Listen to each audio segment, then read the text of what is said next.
Hey guys, Yankee here, and today I'm going to be giving my thoughts on High School DxD Volume 2, The Phoenix of the School Battle.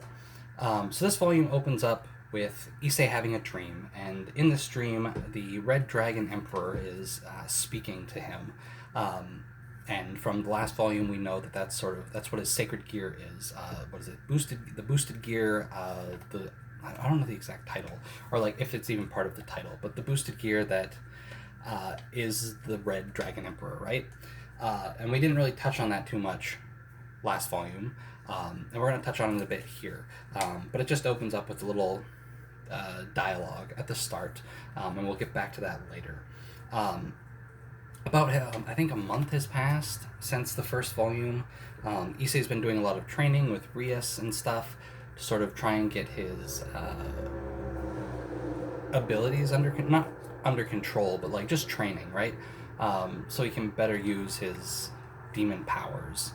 And then we also have the issue of Asya, who was a nun and was staying at the church, and now she's a demon with nowhere to go.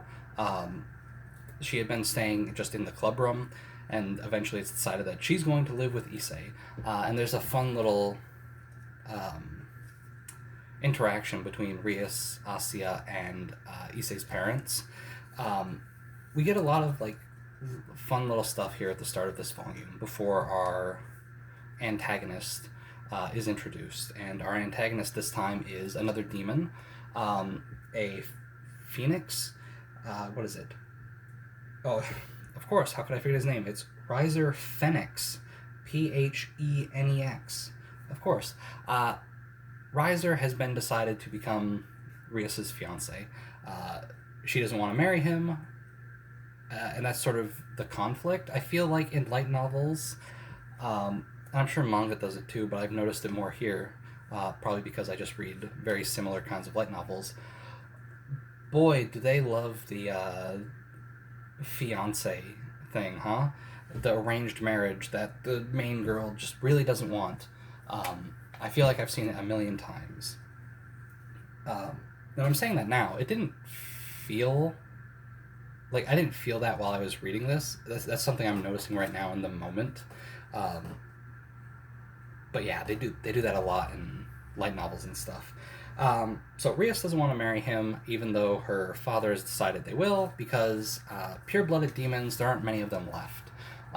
This was talked about last volume, talking about how demons and stuff almost wiped themselves out, or not wiped themselves out, but were almost wiped out in like a big war, and that's where like the idea of the raiding game came in, so they could do battle with each other, but not whittle down their numbers, and that's why they're also getting humans and stuff and turning them into demons to sort of build up their ranks.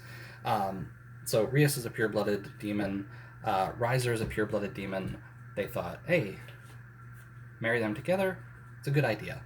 Rias is against it, and it's decided that they will have a rating game to decide if it happens. If Rias wins, well then they can call it off. If Riser wins, then they go through with it.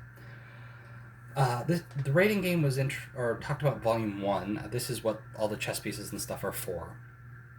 And I'll be honest, I watched the 3 seasons of the anime years ago and liked them, and that's why I'm getting these light novels.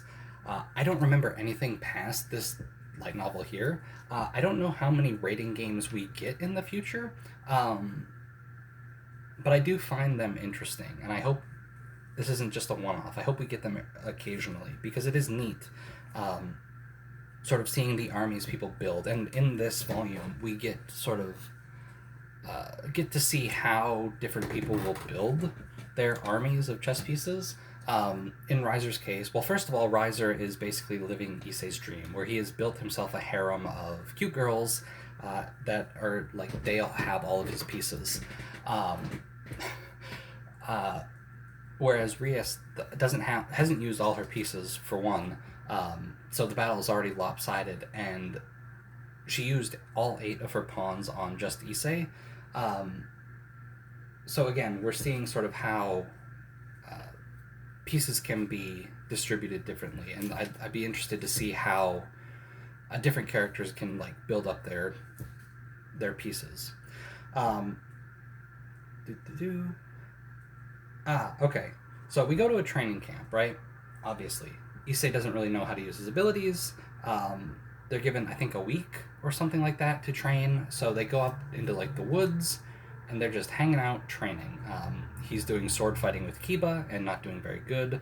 He's doing like hand-to-hand fighting with Koneko and not doing very good. Akeno is trying to teach him how to use magic, and he's struggling. Um, and so by like during this training camp, like Issei is very down on himself because he's just not performing, and he feels like he's sort of dragging everyone down. Um, and we get like a nice scene between Rias and Issei while they're there, and we get an explanation of why Rias is against this marriage and why she doesn't want to go back to the demon world. Um, it's like I forget exactly how she worded it or how like the translation worded it or whatever, but basically she likes it here on Earth in the human world because like her family name, the Gremory family, has no meaning here. She can just be herself, and she doesn't have to be a representative of her family. And that's why she wants to stay here. Makes sense. So by the end of the training camp, we get during that sort of back and forth they have, where she mentions that Issei mentions to her that he's sort of feels like he's lacking, and then we get a little bit of training with his boosted gear, and he blows up like the whole side of a mountain. So his ability is incredibly powerful. All this training he's been doing has been paying off, even if like the results aren't like obviously apparent. And then we get the raiding game, right? We get a little training camp, and then it's on to the raiding game. It is decided to be held at the school. They have a spell of some kind that brings you basically into like another dimension, and it's just like a copy of the area you've decided to fight. So we're fighting at the school with the new main school, which is where Riser's like camp is, and then the old school building where the Occult Research Club is where the Gremory family is hanging out. And so it's just a replica. They can go crazy. They can destroy stuff. It doesn't matter. It's not going to impact the real world. Cool.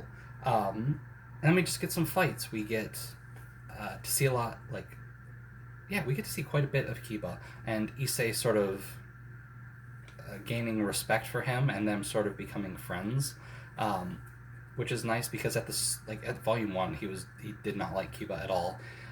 We also figure out what Kiba's sacred gear is. It is, what is it called? Sword Birth, which basically means he can just create a bunch of demon swords. Issei uses his boosted gear, and he learns that he can boost other people's abilities too. So a way they defeat like a lot of Riser's pieces, because again, he's got a full set of however many chess pieces there are. I don't remember right off the top of my head.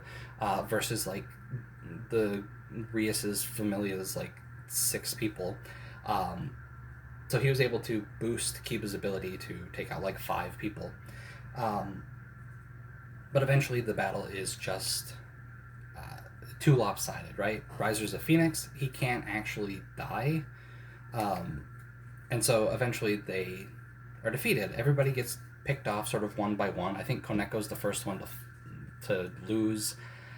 And then Akeno goes because she was fighting against Riser's queen. And then there's also the introduction of items that can be used during these fights, specifically Phoenix Tears, which heal you.